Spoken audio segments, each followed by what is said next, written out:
उत्तराखंड में जारी चारधाम यात्रा में ऑफलाइन पंजीकरण पर कल फैसला हो सकता है। आयुक्त गढ़वाल विनय शंकर पांडे ने न्यूज 1 इंडिया से बातचीत करते हुए क्या कुछ कहा, देखिए।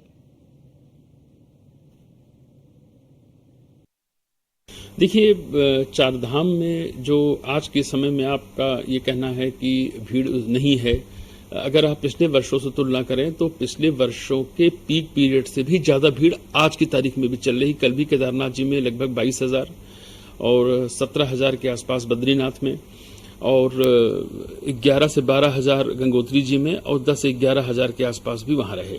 लेकिन चूंकि हम कंपेयर इस साल की यात्रा के प्रारंभिक दिनों से करते हैं तो ये निश्चित रूप से अब उसमें कमी आनी शुरू हुई है, क्योंकि शुरुआत के दिनों में हम लोगों ने केदारनाथ में एक दिन में 38 से 39,000 यात्रियों को भी वहां पर दर्शन कराया है, और यमुनोत्री धाम में 15,000 के तक भी यात्री गए हैं। कुल मिलाकर इस पूरी यात्रा को अब मैं बिल्कुल दावे से कह सकता हूं कि बहुत ही स्मूथ ढंग से चल रही है। ट्रैफिक जैम भी कहीं नहीं है, और केवल जहां गेट सिस्टम है वहां को अगर छोड़ दिया जाए तो पूरी यात्रा में लोगों का जो वेटिंग टाइम है वो भी बिल्कुल सामान्य स्तर पर पहुंच गया है। इस पूरी यात्रा में एक विशेष बात ये रही कि जो मूलभूत सुविधाएं, आधारभूत सुविधाएं थी, उसमें काफी गुणात्मक सुधार हुआ है। चाहे वो ड्रिंकिंग वाटर का इशू रहा हो, चाहे वो टॉयलेट्स का इशू रहा हो, या निःशुल्क भोजन के जो भंडारे लगाए गए हैं संगठनों द्वारा या यात्रा प्रशासन द्वारा, उसका बहुत बड़ी संख्या में लोगों ने लाभ उठाया है। साथ ही साथ ऋषिकेश के हमारे यात्रा ऑफिस में जो और हरिद्वार में जो बैकलॉग यात्री थे, लगभग मैं मान के चल रहा हूं कि वो लगभग सारा बैकलॉग हमारा समाप्त हो गया है, और आज जो बचे खुचे हैं उनको भी हम रवाना कर रहे हैं। मुख्यमंत्री जी का लगातार इस यात्रा पर फोकस रहा है।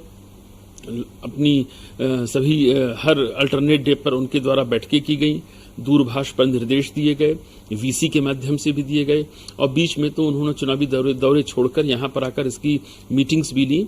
उनके मार्गदर्शन का हम लोगों को काफी लाभ मिला, और उनका जो एक मूल सूत्र था कि दर्शन लाभ के लिए जो भी लोग आए हैं उनकी सुरक्षा से कोई समझौता नहीं किया जाएगा, वो सर्वोपरि है। साथ ही साथ उनको जो भी सुख सुविधाएं मिलनी हैं, जितना संभव हो सके वो हमारे लिए एक आदरणीय है, पूजनीय है, तो उनका उसी रूप में उनकी सेवा की जाए।